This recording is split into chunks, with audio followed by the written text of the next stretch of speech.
this tutorial, we'll model, design and rig a brush using geometry nodes, and in the end, I'll show you how you can supercharge your renders using the Compositor. Delete everything and add a circle, then right click and convert it to a curve. This will serve as our shape object that will be placed on the brush.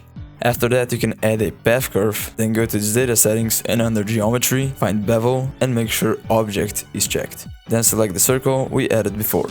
You can then press tab to go to edit mode, and now you can set the radius of selected vertices either by pressing Alt and S or using the radius slider in the top right menu. Set the rightmost vertex to 0 and proceed to make a brush shape from there. When you get to the top vertex, you can extrude it by 0.1 on the minus x-axis and set its radius to 0. Now we have a basic shape for our brush, and we can go back to the circle and start adjusting the vertices to make our brush bumpy. We're now ready to make the handle, so add a cylinder and switch to edit mode, then press R and rotate it by 90 degrees. Hold Alt and click on the back vertices and then drag them a little further away. To make the handle smoother, I'll add bevel modifier with 3 segments and a subdivision surface with 1 bevel. I'll also add some loop cuts and shape it to make it look nicer, and then I'll apply the modifiers.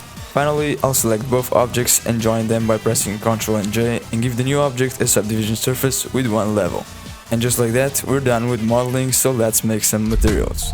Select your brush, go under the Materials tab and make a material called Brush and another one called Handle. By pressing L on the handle, you can select the entire mesh without selecting the brush, and then just select the handle material and assign it. And now we need to make our materials slightly more realistic, so I'll go under shading and first take care of the brush. It will consist of a gradient texture that will be displaced with a noise texture and a roughness mask. So in your material, add a color ramp and a mixed color node and connect the gradient texture and the noise texture into it.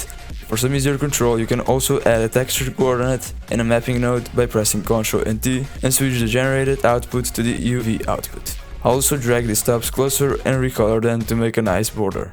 To finish with the roughness mask, I'll just duplicate the color ramp and change the red to black and brown to white. Once you're done with the brush, you can just simply switch to the handle, and now we'll create a very simple procedural wood texture. To start it off, I'll add 2 noise texture nodes and connect the factor to vector and the other factor to factor of a color ramp. Then I'll set the first one accordingly. Scale to 2, detail to 10, roughness to 1 and distortion to 0.8. On the second one, I'll first change the FBM to hybrid multifractal and then set the scale to 0.5 and keep the rest as it is. I'll then change the colors of my color ramp to a dark and light wood and throw a mixed color node in between. This will serve as a border between wood and color. Then you can change the B to a dark blue and add a color ramp connected to the mixed color and the gradient texture connected to the color ramp. Set the ramp to constant and drag the Y slider to 0.5, and once again you can add a texture coordinate and a mapping node as we will need it later. This is optional, but you can join nodes into groups by pressing Ctrl and J, and you can rename the group by pressing F2, which is very helpful for organization. This already looks very nice, but we can enhance it even further. Add a bump node and duplicate the mix RGB, then plug your noise texture into A and your color ramp into the factor. Then you can just adjust the strength and distance to your liking. Finally, I'll plug the color ramp into the roughness, add a map range node and change the 2min to 1 and 2max to 0. We now have a beautiful brush that is ready to be rigged in a rather special way. You see, we won't use bones, we'll use geometry nodes, but don't worry, it will be super simple. Before we add the geometry nodes modifier, we need to make sure the origin point of our brush is where we need it. Press Z and go to the wireframe view, then make sure your origin point is at the end of the brush. If that isn't the case, press Ctrl and dot and move the origin point to the end, and press Ctrl and dot again to exit the origin transform. Now we can finally go to geometry nodes, create a new modifier and start cooking. Let's begin with a set position node, with the position node plugged into it. Then you can throw a transform point node in between and connect the combined transform to the transform input. After that, I'll drag the group input further away and add an attribute statistic, then plug the group input into it and also add a map range and a combine XYZ nodes. Plug the minimum to from minimum and maximum to from maximum, then connect the results of your map range to the Y of combine XYZ and plug the vector into rotation. Now comes the fun part. Add another position node connected to the separate XYZ and then connect the X to attribute of the attribute statistic and the value of map range. Then you can just change the 2max value and watch the magic happen. This is great, but we don't want the handle to flop around with our brush, so go to edit mode and press L while hovering over the brush. That will select its entire geometry, which you can then assign to a new vertex group. Press the plus icon, rename it, and click Assign. Then go back into the geometry nodes and connect the empty output into the selection of your attribute statistic. Go to the Modifiers tab and click the icon next to the selection and just select your vertex group. This already looks great, but we can tweak it even further and optimize the animation process. Once again, I'll drag out the empty socket from the group input into the 2max value of my map range, and I'll throw in 2 vector math nodes. Then I'll set the first one to minimum and all the values to 1.03, and the second one to maximum and keep the values at 0. This will basically prevent the brush from going any further than 1.03, and it will also give me control to animate my brush from my modifiers panel. After that, you can add another map range and connect the 2max from your group input into its value. This one will make the handle move up and down according to the bending of your brush, so set the from max to 1.03, 2min to -2, and 2max to 1.1. Finally, you can connect the result into the x value of the combined XYZ and then the vector into the offset of our set position.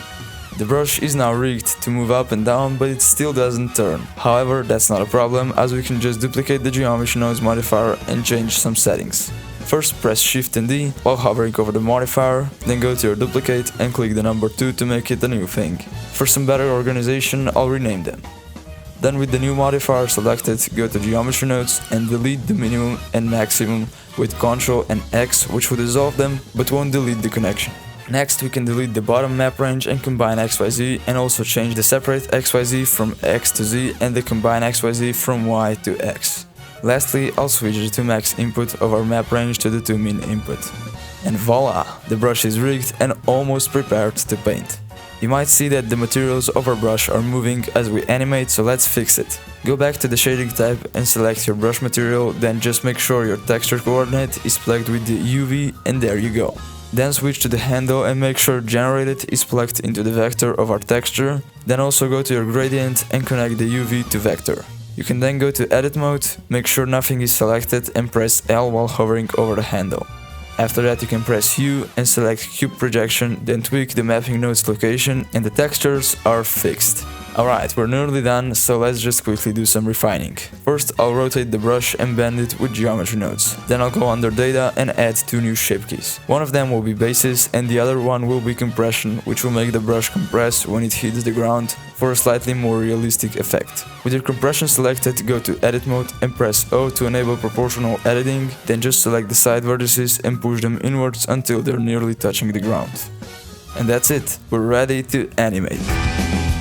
We first need a surface to animate onto, so I'll add a simple plane and adjust its scale. Then you can go under Physics tab and give it Dynamic Paint modifier, create a new canvas and set the format to image sequence. This will allow us to bake the touching points of the brush to our plane, which will create an effect of a painting animation. The next step is to select your brush and also give it a Dynamic Paint modifier, but this time create a new brush instead of a canvas. You can then animate the movement, bending and compression of your brush, and to finalize everything, I'll go back to the plane, set the end frame, set the resolution to 1024 or 2048, choose the cache path, and finally bake it. We now have a baked animation, so let's apply it on our plane.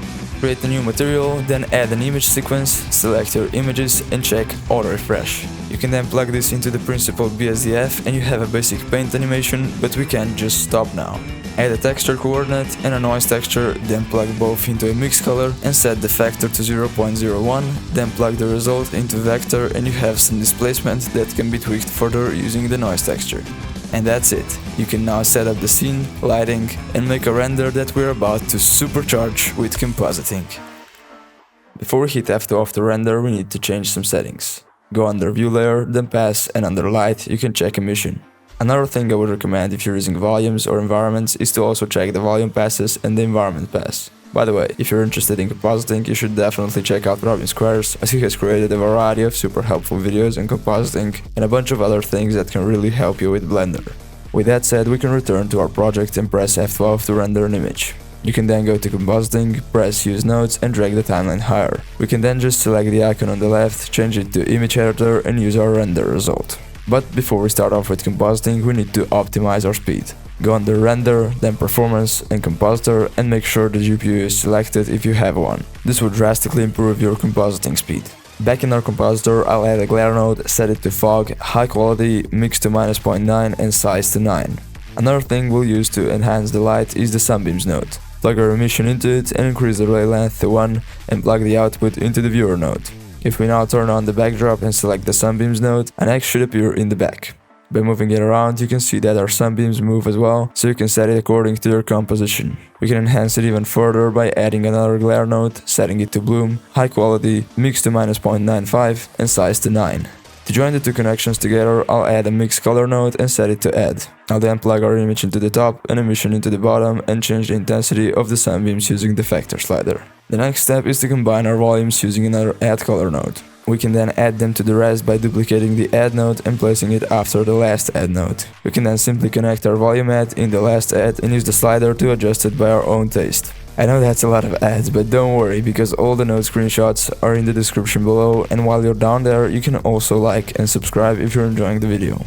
But anyways, to wrap this up, I'll add a few color correction nodes like HSV, gamma and brightness contrast and tweak them to get a satisfying result. And that's it. If you have any questions or critiques, you can write them in the comments below and I'll do my best to answer. And until the next video, have a good one.